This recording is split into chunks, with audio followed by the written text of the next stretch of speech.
The overall goal of this computer-assisted method is to objectively quantify mammary gland branching density and branching decay, two important developmental indicators in rodents, by applying a modified Sholl analysis to mammary gland whole mount images. This method can help answer questions in the field of mammary gland biology, such as how chemical exposures can alter mammary gland development. The main advantage of this technique is that it utilizes open source software to objectively quantify fundamental characteristics of mammary gland development.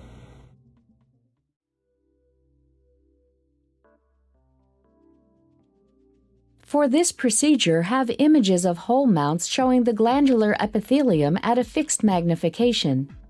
To begin, open an image in Image J.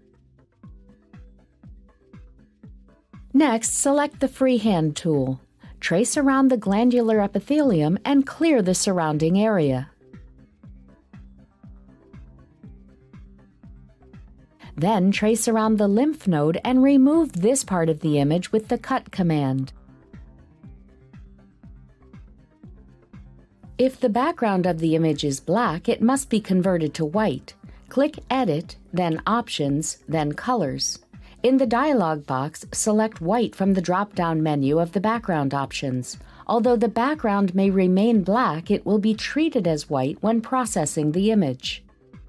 Now separate the color channels into 3 8-bit grayscale images. Then select the channel with the best contrast, which is typically the blue channel. Now subtract the background from the selected color channel. Then proceed with choosing the desired parameters and previewing the changes.